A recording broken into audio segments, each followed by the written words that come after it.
Hey folks, it's Frithgar here, how you doing? Welcome back to Estancia Lapacho, and it's a pretty fairly cloudy, overcast sort of morning, which would sort of, match up. Well, we had a late night last night, it was Christmas yesterday, and so we were partying out quite late, admiring the Christmas tree, things like that. So, I mean, we're not in any great hurry to get going this morning. We do need to go and get some sugarcane because we've got to top up the sugarcane thingamajiggy. Sugarcane planter. It's a technical term for that, I suppose. But yes, so we need to top that one up, and then we need to... you know what? I'm not actually sure what else we need to get done. Oh, yes, I am sure. We've got the cultivator is going. And we've got the planting going. So we also need to get the... what's it called? Plow. The ploughing. It's the ploughing. We want to do the ploughing. We want to do that first. I know that we've got to try and sort out... it'd be a good idea if I had some breakfast before we go rushing off.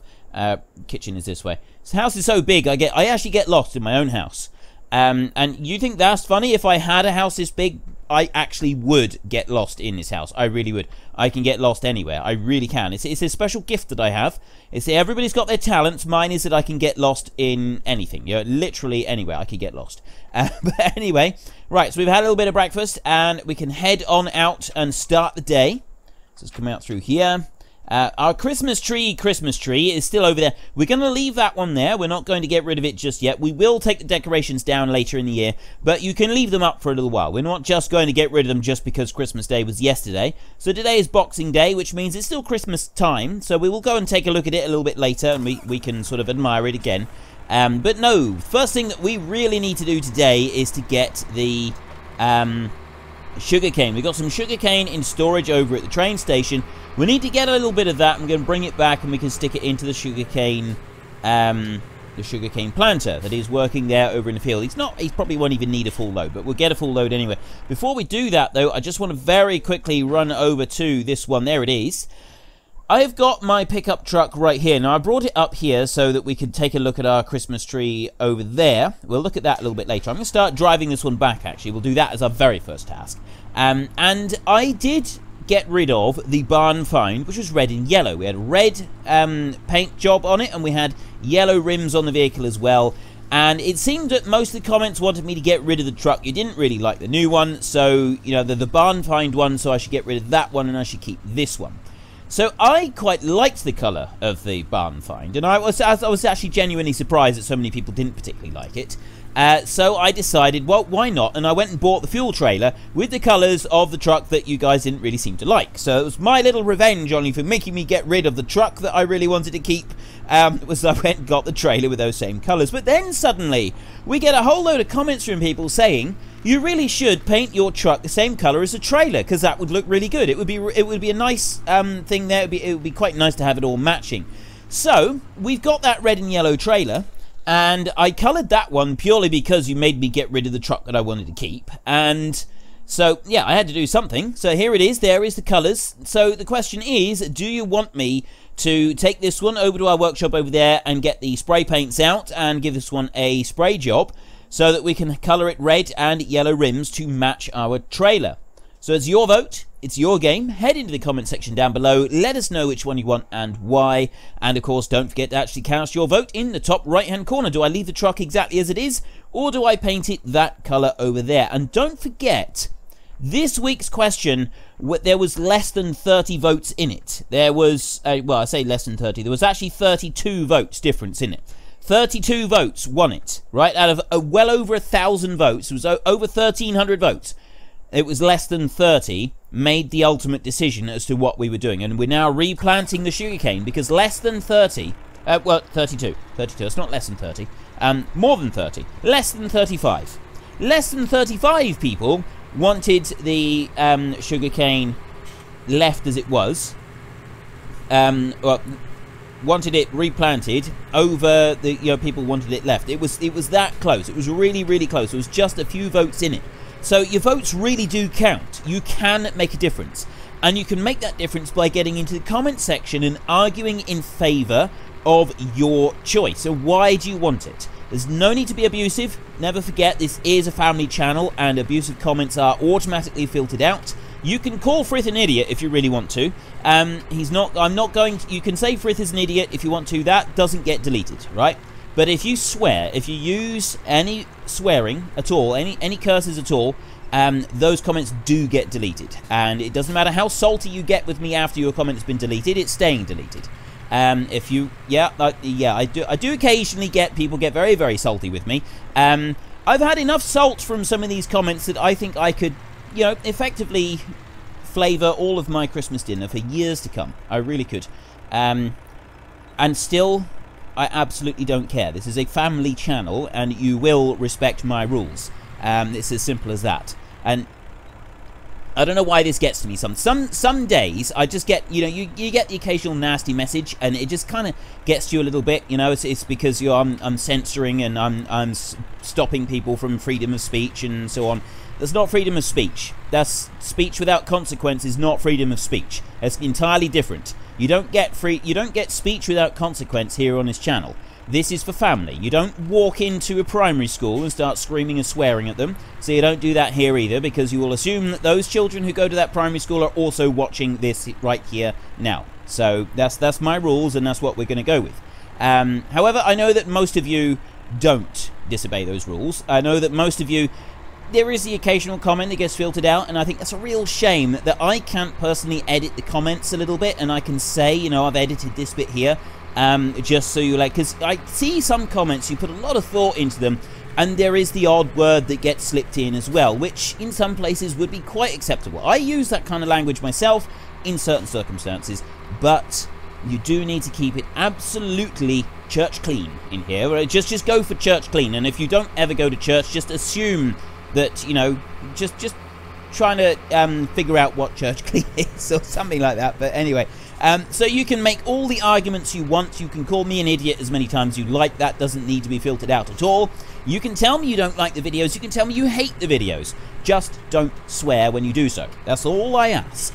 Anyway, we need to get this over there, and so what I'm going to have to do is I'm going to have to take that one and just turn it around, because I don't really want to drive this on the field, because we would sink up to our axles. That's nicely fluffed up ground there, and it really wouldn't do us any good at all. So I'm just going to bring this one over here. I'm not even going to bother turning it around. What I'll do is if I stop that one there, and then I can get the John Deere, whose battery is probably flat by now, because the person who was driving it last night left the lights blazing out across the countryside, so I'm amazed that that one started up. Miracles never cease. And we'll bring that one in there like that, and we'll just back it up to the trailer. Now, obviously, if that was a real-life situation, that would spill everywhere. It wouldn't be very good. However, fortunately, this game does recognize that that is a tip trigger type point, or your trigger point, or whatever they're called. And so it doesn't dump it all over the ground. What it actually does is it just puts it in the sugarcane harvester. Planter, rather, the sugarcane planter. It just tips it straight into there, which is absolutely brilliant, because it means that we can just tip this one up and we can fill the planter right up to the very brim. There we go. 50,500 litres of sugarcane left in our truck, and we can come over here to our tractor, and we've got 16,000 litres of sugarcane in there. So all I need to do is come in here, and you can see that we've got this hump at the end of the field, which I actually really like. I love that we've got this enough, the ground is uneven enough that it actually does make an impact to planting with certain planters. And for some reason, I really, really like that. I don't know why, but I do. It is something that just appeals to me quite a lot. I don't know. It makes it feel more realistic to actually have the uneven ground affecting the performance of the machine like that, because it would in real life. If you had like severe bumps in real life, it does affect the performance of the machines. So that's something I quite like. We're not going to need any more sugarcane. We didn't even have a full load previously, and we did all of that, so we're not going to need any more now. So we'll let that one carry on there. We're going to back this one up round here, and we're going to go whizzing off back to the train station, and we're going to tip this sugarcane back in there. I'm thinking that we will sell the rest of it eventually, just not quite sure where and when. So task number 2 that we've got planned for today is, that one's going, the cultivator over there is going. I want to do some ploughing, but I also want to carry on doing some planting. I want to make sure that I get most of these fields planted. We kind of want to do this in a cycle. I don't want to, I know that we don't have seasons running, but I would still like to have like a planting cycle where we get everything roughly planted together and then everything harvested together. So it's kind of in that cycle. Now, I know that in some places in the world, that doesn't actually matter. You can have planting and growing and harvesting, everything all going on at the same time, because the whole year is just a growing season. It's just one big, long growing season. And you have some areas of the world where you get multiple harvests in a year, and it doesn't matter what time of the year that anything is planted or harvested or anything like that.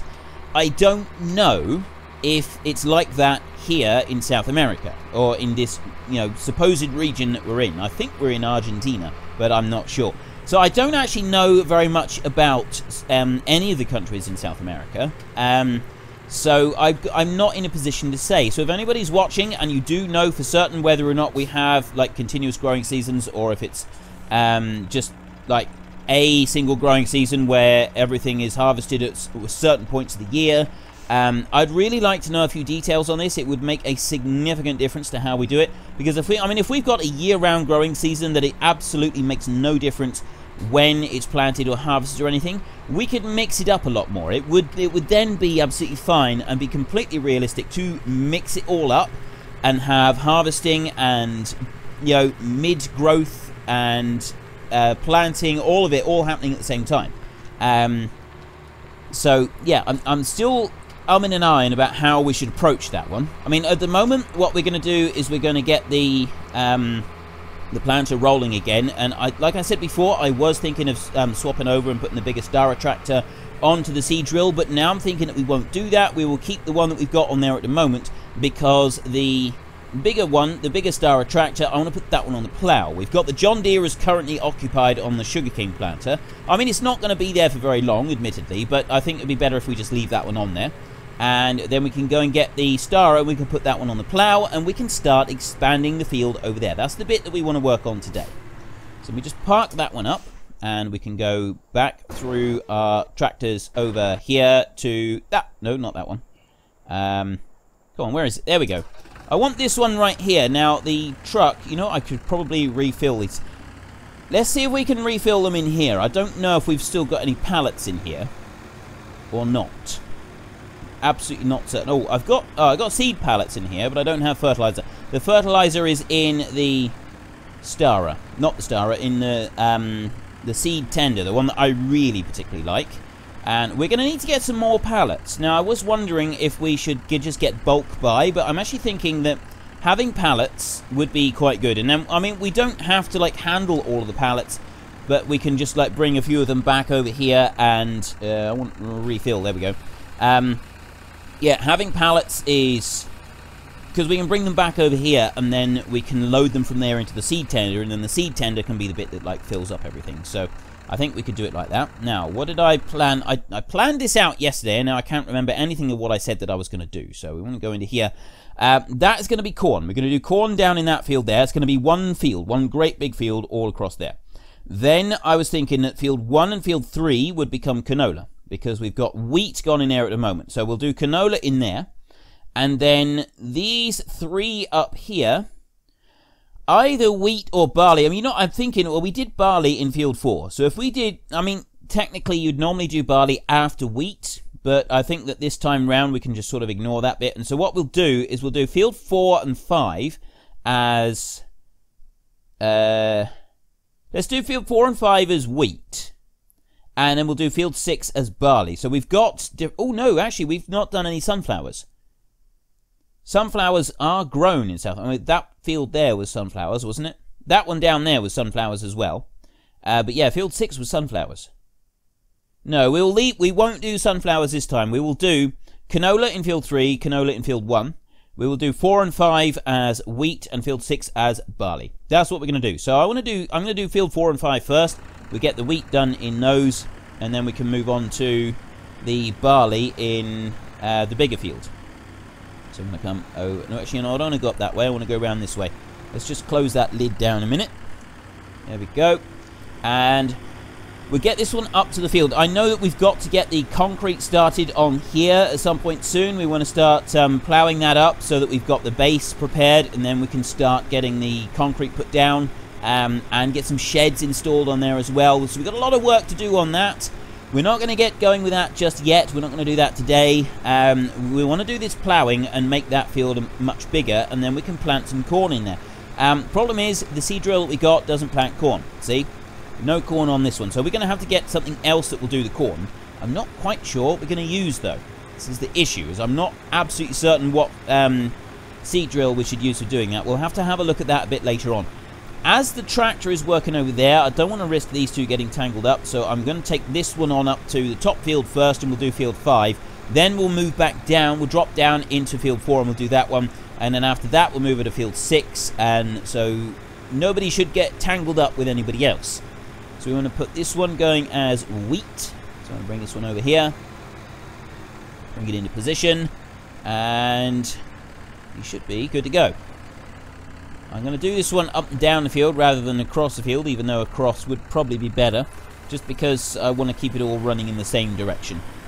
And right, that one is fine, and that one will go on and plant all the wheat in there. It may get most of that field done, because it doesn't seem to be consuming the seed particularly fast on the wheat. We'll see. Next up, I don't want that one. I don't want any of these. That one's going fine, and he's nearly finished, actually. No, I want this one right here. So let me just jump out a minute and unhitch this trailer here. Take off the PCO and then unhitch it, and we start up. We want the plow on this one. The Stara right here. This is the Stara 180, so it's a maximum size. We've got the wide tyres on this one, and to be honest, with ploughing, I think you wouldn't want wide tyres when you're ploughing, because they wouldn't fit so well into the plough furrow. And so you'd have the sides of the tyres being shredded a lot more. Now, I know that some people will do ploughing with wide tyres, and it does work. But generally speaking, I think it would actually be better for us if we were to use standard tyres to run the plough. So we'll swap the tyres over a minute, just so that we've got the right tyres on here. We've got wide, narrows, rear twins, standard. I know that you could do rear twins, but the type of ploughing we're doing is where the wheel has got to be in the furrow, because we're using that green plough. So I don't think twins would work very well with this either. So I think we do want to go for standard tyres. So yes, we'll go for standards. And we'll grab that one. And we'll go. I mean, you could use the double wheels on there. And one wheel would actually be right out over the ploughed land. And it'll sort of be crushing that down a little bit. I don't know if that would be a good thing or not. You know, you could do it. I mean, if you've got a wider plough and you're relying more on GPS than you are on the actual plough furrow to, like, steer you up across the field, that's a different matter. And you need more sort of spread out, and you're more pulling power and stuff like that. It is altogether different, but I do think that we do need standard tyres for this in order to have the least wear on the actual tyres themselves. Obviously, if I've got that wrong, get into the comment section and point it out. I don't like giving you false information, so if I have made a mistake on that one, please point it out, let me know, and I will retract my statements next week. I'm recording all of these videos several days in advance. It's actually a few days before Christmas at the moment for me. So yes, I'm traveling in time at the moment. We're doing time travel at the moment, so that I can speak to you all. It's a miracle. It's a miracle of science, isn't it? It's absolutely wonderful. Now, I need to decide how I'm going to do this. I was thinking about this last time, is whether we should do a natural edge field, or if I should try and keep it all dead square. Because if I keep it square, it's actually a lot easier for the hired help. I can just put something going, and it works quite nicely. Even though you got that angle on there, the hired help still copes just fine with that angle. And I think that's what we're going to do. We're going to go with a perfectly square edge. So what we need to do first is we need to unfold this plough. And I need to line it up with the edge of the field. And I do actually find the best way to do this is to go to the top end of the field up here. I need to turn that one over. I want that one just facing in slightly. And align it up with the edge of the field up here. And then I can work my way down through. So this one, I could bring this one out by even as much as a plough's width. I could bring it out all the way over to there. And it's not going to affect it at all. It's actually going to be just fine. It'll fit in quite nicely with it, and we can run all the way down into the middle of that area down there next to the other two fields. We are going to be using this GPS mod right here, so we've got that one there. I've got it lined up. So first thing that I'm going to do is I'm going to put that one on, And I'm going to let it line itself up so that it does get itself absolutely spot on straight. Once I've done that, I'm then going to auto the working width, and that's trying to move it over more than I'd like it to. So as I've got the working width on there, I can then use this one and I can slide it over this way just a bit, so it does get that fairly central on there. Right, now I'm looking and I'm not seeing... Oh, there's the edge of the plough line there. So this is saying that we're running at 3.6 meters on this plough. The next thing you should do with the GPS mod, something that is actually really useful with GPS mod, is to just double check the actual width of your implement. This one is 3 meters, right? And it's saying 3.6 on the GPS mod. Now, if it's that much out, it does mean that there will be some gaps. Now, it may have an overlap like that, but I generally find that it is better if I change the working width to reflect what the actual machine says. Sometimes I even find it's better to put it slightly under what the machine says. So we've got the offset on there, and I'm just going to have to hope that the offset is in the right position for the plough. And you can see that it's actually sticking out over quite a way, but it's not sticking out very far on the front of it. So I'm thinking that perhaps if we move the offset over a little bit, so we've got that, obviously we're going to reset it there, and you can offset to the right or you can offset to the left. So I'm just going to go forward a tiny bit, and I'm going to move the offset wrong way. I'm going to move the offset over that way just a little bit. It's not a huge amount, but I am offsetting it a little bit more than it was to try and move that plough over and get it a little more central on those two red lines. So, I mean, it's saying 3 meters. That could be an error. It could actually be 3.6 meters. But just to be on the safe side, if we do it like this, it's less likely to have any bits missing. And it's those bits missing that really do cause us problems. So I'm now going to activate plough anywhere. And we'll lower it down. There we go. It's slightly out on there. I should have been forward just a tiny bit more. I should have checked the back end of the plough. But that tiny little bit is not going to make a massive difference. So we can go whizzing up across the field now. I'm going to leave all the GPS. I'm going to leave the lines on as well. And we can let that one go. He's going to go all the way up across. And we'll just go within range of field 14, I think it is, down there. And you can see that this is actually going... the line on that side is fairly well lined up. The line on this side is quite a bit out. So the initial 3.6 may have been right. So 3 meters might have been slightly inaccurate on this. And this is the bit that I love about this map and the new foliage layer that they've got in here. Is all of the long bits of foliage, all of these long shrubs and stuff, they don't disappear when you mow. When you go through here with the mower, they stay there. They stay right where they are. Nothing happens to them. But when you go over them with a plow, they disappear. They actually get properly plowed up. And how awesome is that? How brilliant is that?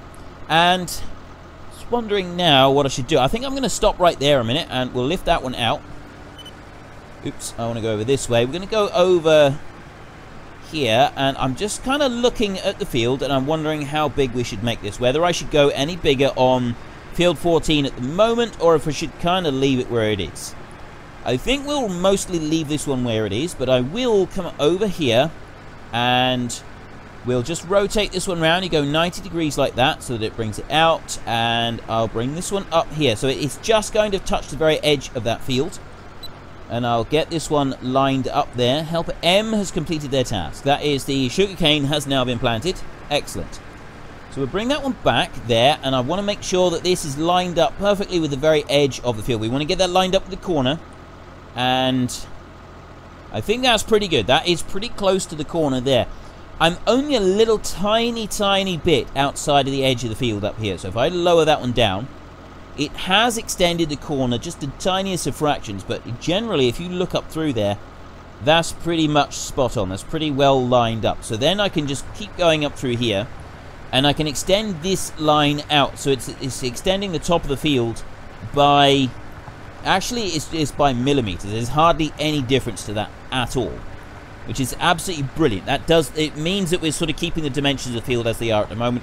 So there's plenty of room for turning on the headlands there and stuff like that. I mean, we could extend the field up a tiny little bit.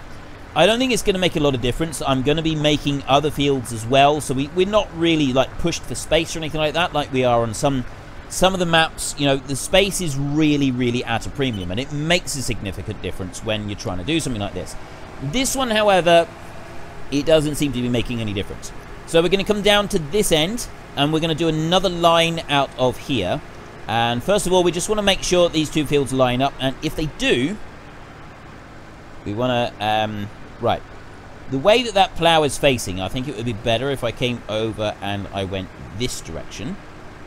So bring that one round, and I'll put it there. Now, that is slightly in from the edge of the field, so I'm going to need to just move it over a bit. I'm not going to try and go full width. I'm going to do it like that. That's going to put it with... Now, we know that the line of the plough... So, in order to be able to find out exactly where the line of the plough goes compared to our line that we've got, we can just simply do this. I can bring this one over like that, and I can then get it lined up perfectly. Like that. So we know where we got. It's difficult to see the red line because of the red soil. It's very difficult to see where the red line is. But if I do that, I can see the red line behind, and I know that it's just this tiny little bit of width behind us. That's all I want to know. I don't need to know any more than that. So then I can move over a little bit, just a couple of widths, and into that one. So it's not quite enough there. I need to bring it out a little tiny bit more. But this actually is pretty close. You can just make it out there. It's pretty close because there is a slight overhang from the plough compared to that line. So I'm going to bring it to there. My estimation is that is where it is. So I'm going to get them lined up. And then I'm going to bring this one over, and I'm going to lower the plough. Just a moment. Bring that plough down, and I think that is absolutely spot on. We'll soon find out. That's as close as you're going to get, I think. I'm very pleased with that. I'm very pleased with that effort. I think that is about as close as we are going to get. And I realise that the plough is actually facing the wrong way for this. I can live with that little detail there. I just want to get this properly marked out down here. Then we will make sure that the plough is facing in the right direction to finish doing this.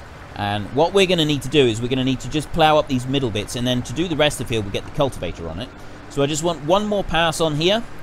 And with the single one more pass, that'll be enough space then for the plough to come all the way down and just pick up that last little bit. And this is brilliant. We got one of the big shrubs here, and it's gone. I love that. I absolutely love that. It's one of the best features that they have added into any map in any of their games, as far as I'm concerned. I mean, yes, don't get me wrong, the tip anywhere is great, but being able to plough these shrubs in that are not affected by a mower, that is just awesome. It's fantastic that we can actually do that. I mean, there's so much potential for that one. Just that tiny little detail has just kind of added so much to this game for me. It really has made such a major difference. And I really don't know why it appeals to me this much, but it does. It really, really does make that much of a difference to me. Now, those two fields don't quite line up, so what we're going to do is, I think we're in about the right place here. We're going to rotate that one around 90 degrees, and we're going to... Actually, we're going to have to bring that one over quite a way. I think we're going to bring it over like this. There we go.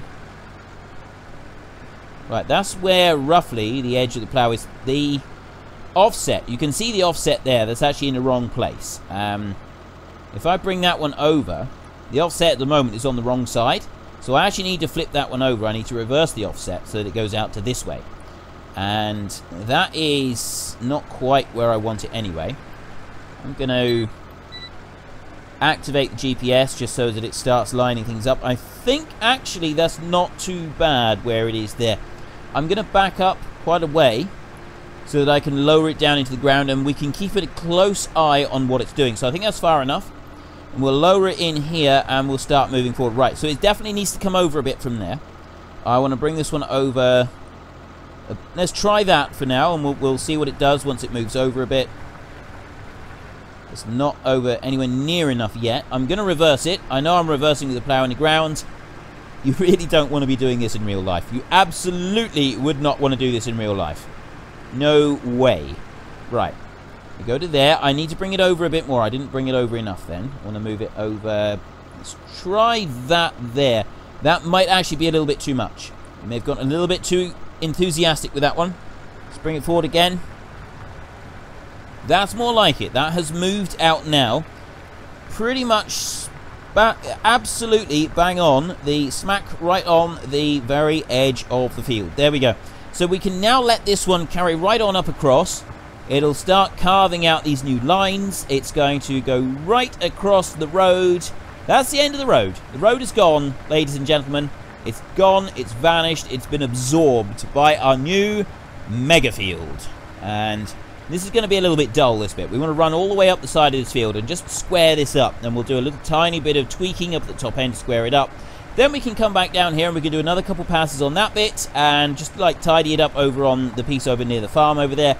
And then we got to start ploughing out the lines in the middle. That's going to be a little bit time consuming, but overall it's going to be simple. It's going to be quite straightforward to do it. It's just going to be, you know, slightly time consuming. The reason that I wasn't getting a bigger plow than this is because I felt that one plow, you know, as we're only really going to be using this one for making bigger fields, I didn't really think that would justify the cost of a new one. But we're getting well over $60,000 per day from milk at the moment, so we could probably afford to take this one back and go and get a new plow. I think that we can actually afford to splash out on a new plow. Although, thinking about it, I don't think we do want to get a new plow. I think we want to keep this one, and we also want to get a new one. We want to do both. We want best of both worlds, because this plow here is perfect for marking out the edges of the field, whereas the other plow is not so good. The slightly bigger one that I want to get. If I bring that one like that, I'm going to show you a little trick here now. Bring this one along, and it's absolutely perfect on there. So if I rotate this plow over, like that, the offset at the moment, we don't have automatic offset reversal, and I really should set the automatic offset reversal. I'm going to move that one over that side, and I'm going to keep the automatic offset reversal on, so it should do it itself now. But if I bring that one out there, the plow should, in theory, be roughly the same out on this side as it was on the other side. But you bring it up here, and that will actually round out that corner perfectly with this plow. Right? It's just enough. There's just enough overlap to actually meet up on the corner there, and you get a straight line. By doing it in both directions on the same one, just we reverse the plow, it does stick up just the tiniest tiny little bit, but it's not enough that you actually need to worry about it, that you wouldn't need to come back and correct that with a roller or anything like that if you wanted it dead on straight. It's accurate enough that it's still within the bounds of being, you know, completely done and accurate. I'm very happy with how it works on there. And I set that on automatic offset reversal, and it hasn't. Oh, it's because I didn't actually reverse the plow. If I reverse the plow, it will automatically offset reverse. Just because I've turned, yeah, it will. And that's actually the way that we want it, because you want to plow to the outside on this one. That's where we were doing it previously. So if I can line that one up, and we can start now. We are in the furrow that we previously went through, but I really do think that the shop with 3 meters is actually slightly wrong, because we've got 3 meters on here, and this isn't 3 meters. Right, we're definitely using less than that. I reckon we could go back to the full auto width, and it would be fine. So maybe we will. But in tomorrow's episode, I'm going to go and get a bigger plow. We're going to go and get the... It's actually one of my favourite plows. I really do like this one. It is a little bit awkward to be using. It's definitely not one that I like to mark out a new field with. But I really do like the Lemkin Titan 11. It's a great plow. It really works well. And we could... Ooh, actually... We got a 180 horsepower requirement for the tractor we're using, and the tractor we're using has 180 horsepower. This one requires 240 horsepower, and we don't have a tractor on the farm that can give 240 horsepower. That one is just insane. And then we got that one over there. That's a smaller plow. So yeah, I would like to be able to use the Lemkin Titan 11. I think that one would be a brilliant one to use. However, it requires 240 horsepower to pull. Right, we've got a 6-furrow reversible plow here. You count those up. 1, 2, 3, 4, 5, 6. 6-furrow reversible plow. This one here is a 6-furrow reversible plow on that first bit, and then it's got another half a plow added on to the end, which is a huge amount extra. That's a really massive increase. So I don't think we could realistically expect this 180 horsepower tractor to be able to pull that, which is a bit of a shame. If we take a look in our garage a minute, you can see that the other tractors that we've got a lot of Christmas trees here. Funny that, isn't it? That one there is 209 horsepower. So, I mean, in theory, we could potentially do that one. If I go to the 7030 Premium, I don't know if we got an engine upgrade. I think I already took the biggest engine in that tractor. Let's go up through here. So it's not the 8020 series. It's not that one. It's this one over. Here's my timer going off to say that we've run out of time. The 6R, it's that one right there. And front load engine setup. The 7530 is 209 horsepower. So I got the maximum size engine on this tractor. We might be able to pull it on this one. I mean, the plow is a 220 horsepower requirement. So, 240. Okay. It's even that it's going to be a real struggle. He's like 30 horsepower underpowered to pull that plow. It's really going to put a lot of unnecessary strain on the tractor. I don't think it needs to have that kind of strain going onto it. Now, we've got the 6R series over here. If I take that one and I take the biggest engine upgrade, that will just cover it. So we get another John Deere in here. We go for the 6R series. I mean, the other option, of course, is that I go for the 8020 over here. This one here, the biggest engine here is a 325 horsepower engine. I don't think really we can justify spending that kind of money on a tractor at the moment. That's $150,000 for that one. And obviously we do want to sort of save our money for some things. This one here, to be fair, is not a lot more. I mean, I actually prefer this tractor personally. And that one, that's it might as well be $150,000. So there's not a lot in it. We could afford this. We could actually physically afford this tractor. And we do have a lot more ploughing that we need to do. And we could afford the other one. This one's got a tighter turning circle. It's a more compact tractor. And I just prefer this one. So for that reason, I'm going to buy this tractor here. Let's see. So we got the engine setup is that one there. We got wheel setup. We got standards, twins, rear twins, wides, wheel weights, and standards. We'll stick with standard because we're doing the plow. Front hydraulic or standard. We'll go for the front hydraulic. We definitely want that one. Do we want a front loader attachment? No, we don't. We're going to buy that one. I'm just going to order that one right now. That one is built. That one has now been bought. And we will come back to this one over here later on in the series when we need something considerably more powerful. I do think that one is underpriced though. I think that one should be about 180,000, maybe close to 200,000 to sort of match in with other tractors of a similar range. I mean, that one there's a 220. This one here is again 220. I mean, we want to look up. There we go. 300 horsepower tractor. This is $250,000. So I do think that John Deere is underpriced. However, we won't worry about it now. So that one is lined up there. I'm just going to do a single pass. Helper Q has stopped work unexpectedly. Tank is empty. Why has Helper Q got an... Oh, that's okay.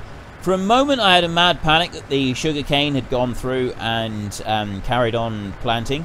I really didn't want it to do that.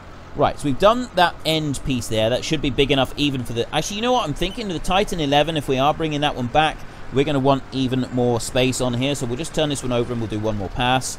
And then that'll be that. There we go. Nope, nope, nope, nope, nope. I don't want to go on there. I want to go on this one. There we go. Right, now I can lower that one down. And we can do the last pass up across there. And that should then be enough room that we can get the Titan 11 on. And then it plows up those bits. I love the way it does that. I'm never going to... That's never going to get old for me. It is never going to get old plowing up those bits. It really isn't. So we're going to leave that one right there for a minute. We're not going to worry about that one for a second. We've got some other things that we need to do. First of all, this one has emptied, so I need to get the truck up here so I can refill that one. The John Deere, I need to get that one off the field a minute. It's off the field already, mostly off the field. So I'm just going to pull that one forward a bit. We'll stick that one up over there. And we're not going to worry about the other John Deere. We are going to go and just take a very quick look at our Christmas tree because it's still Christmas. It's Boxing Day today. So we do want to go and take one more look at our Christmas tree before we go. Before I do that, my weekly question. We have got this trailer here, the Thunder Creek fuel trailer, and I've got this one coloured a lovely red and yellow combination right over there. And I did that because you made me get rid of the Barn Find pickup, which I quite liked. I did quite like those colours. And we've kept this drab old... dark bluey kind of color. So yeah, we kept this truck here, but then a lot of people said, oh, you know, you really should color the truck the same color as the trailer. So I'm giving you the option today, well, this week for our weekly question, would you like me to color this truck to match the trailer over there, or would you like me to leave it exactly as it is? It's your vote, it's your game. Head into the comment section down below, let us know which one you want and why, and of course don't forget to actually cast your vote in the top right hand corner. Now, the very final thing that we are going to do today is we're going to start that one up, and as soon as it gets running, it takes a while for the props to all start, but then it does lift itself up into the air a little bit. I love the views from the camera on this one. Since they've done all like the improvement work on this, it is really, really good. And then we look down here, and there we have, it's actually turned slightly. When I landed it last time, it twisted it slightly. So I need to untwist it just a fraction. There we go. A Christmas tree, Christmas tree. How awesome is that? We got a Christmas tree right there for you all for my Christmas decorations. And yes, it is badly drawn. That is terrible. Look at the top. The top looks like it's sort of falling off. It's leaning over to one side a little bit. But anyway, if you enjoyed this episode, then please head down below and give us a like. And if you really enjoyed it, then please tell your friends all about me. Get them to come and watch as well. That would be awesome. But until next time, thank you very much for watching. This is Frithgar. Goodbye, and see you later.